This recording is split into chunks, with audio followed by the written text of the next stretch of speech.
안녕하세요. 오늘은 8월 16일 수요일입니다. 생명의 길과 사망의 길. 예레미야 21장 1절부터 14절까지 말씀입니다.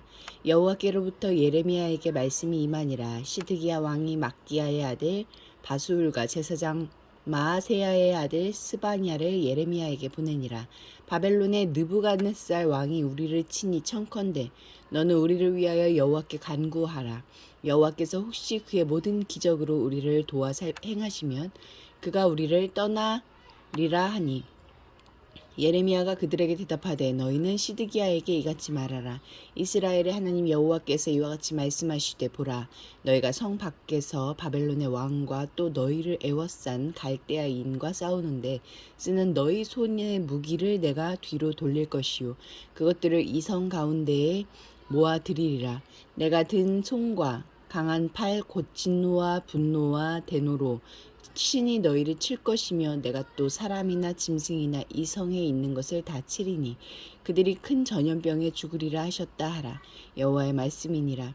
그 후에 내가 유다의 왕 시드기야와 그의 신하들과 백성과 및 이 성읍에서 전염병과 칼과 기근에서 남은 자를 바벨론의 느부갓네살 왕의 손과 그들의 원수의 손과 그들의 생명을 찾는 자들의 손에 넘기리니 그가 칼날로 그들을 치되 측은히 여기지 아니하며 긍휼히 여기지 아니하며 불쌍히 여기지 아니하리라 하셨느니라. 여호와께서 말씀하시기를 보라 내가 너희 앞에 생명의 길과 사망의 길을 두었노라. 너는 이 백성에게 전하라 하셨느니라. 이 성읍에 사는 자는 칼과 기근과 전염병에 죽으려니와 너희를 애워싼 갈대아인에게 나가서 항복하는 자는 살 것이나 그의 목숨은 전리품같이 되리라. 여호와의 말씀이니라. 내가 나의 얼굴을 이 성읍으로 향함은 복을 내리기 위함이 아니요 화를 내리기 위함이라. 이 성읍이 바벨론 왕의 손에 넘김이 될 것이요 그는 그것을 불사르리라. 유다 왕의 집에 대한 여호와의 말씀을 들으라. 여호와께서 이와 같이 말씀하시니라. 다윗의 집이여 너는 아침마다 정의롭게 판결하여 탈취당한 자를 압박자의 손에서 건지라. 그리하지 아니하면 너희의 악행 때문에 내 분노가 불같이 일어나서 사르리니 능히 끌 자가 없으리라. 여호와의 말씀이니라. 골짜기와 평원 바위의 주민아 보라. 너희가 말하기를 누가 내려와서 우리를 치리요 누가 우리의 거처에 들어오리요 하거니와 나는 내 대적이라. 내가 너희 행위대로 너희를 벌할 것이요 내가 또 수풀에 불을 놓아 그 모든 주위를 사르리라. 여호와의 말씀이니라.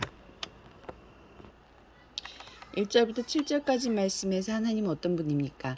거짓 회개에 속지 않으십니다. 유다의 마지막 왕 시드기야는 바벨론 왕 느부갓네살의 1차 공격이 시작되자 그제야 예레미야에게 도움을 구합니다.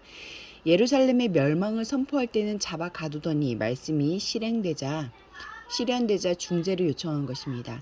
시온 불패의 거짓 신앙을 놓지 않은 채 참 선지자 예레미야에게 당면한 위기를 모면할 기적만 주문하고 있습니다.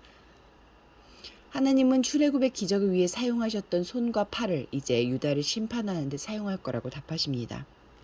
포위당한 예루살렘 백성은 성 안에 고립되어 칼과 기근과 전염병으로 죽어갈 것이고 포위 기간에 살아남은 백성은 더 비참하게 죽임당할 것입니다. 시드기야 왕과 유다 백성이 살 길은 이제라도 듣고 싶은 말만 듣지 말고 예레미야가 전하는 불편한 말씀을 경청하는 일입니다. 8절부터 10절까지 말씀에서 하나님은 어떤 분입니까? 생명의 길과 사망의 길을 두십니다. 본래 이 표현은 언약을 지킬 것인지 아니면 거부할 것인지 선택하는 것을 의미했지만 더 이상 유다에게는 해당되지 않습니다. 유다를 치료할 수 있는 유일한 길은 심판뿐이므로 이제 하나님이 마련하신 그 수술대에 겸손히 오를 것인지 아니면 그 마지막 희망조차 거부할 것인지 선택하는 길만 남아 있습니다. 사망의 길은 구원과 승리를 외치는 거짓 예언의 소가 예루살렘 성 안에서 항전하다 어리석게 죽임당하는 일인 것입니다. 생명의 길은 성 밖으로 빠져나가 바벨론에게 투항하여 하나님이 계획하신 징계와 연단, 정화의 길로 들어서는 것입니다. 티끌만치도 가망 없는 나의 죄인됨을 인정하고 항복해야 그리스도의 십자가가 은혜로 보이는 기적도 일어날 것입니다. 11절부터 14절까지 말씀에서 하나님은 어떤 분입니까? 하나님은 다윗 가문 곧 유다 왕실을 축복하고 보호하신 이유는 하나님의 백성 가운데 불의와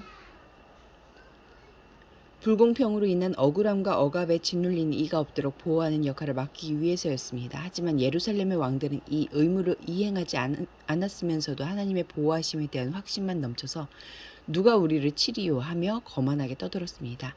하나님이 그들을 치실 것입니다. 기도하시겠습니다. 공동체를 위해서는 심판을 통해서라도 돌이키기를 원하시는 하나님, 이 길이 생명의 길인 줄 깨닫는 지혜를 주소서. 열방을 위해서는 쿠바에서는 종교의 자유 침해가 이전보다 2배나 증가했다. 쿠바 시위 이후 종교와 인권단체를 향한 탄압이 계속되는 상황에서 쿠바 그리스도인들이 신실하게 믿음을 지킬 수 있도록 함께 기도하시겠습니다.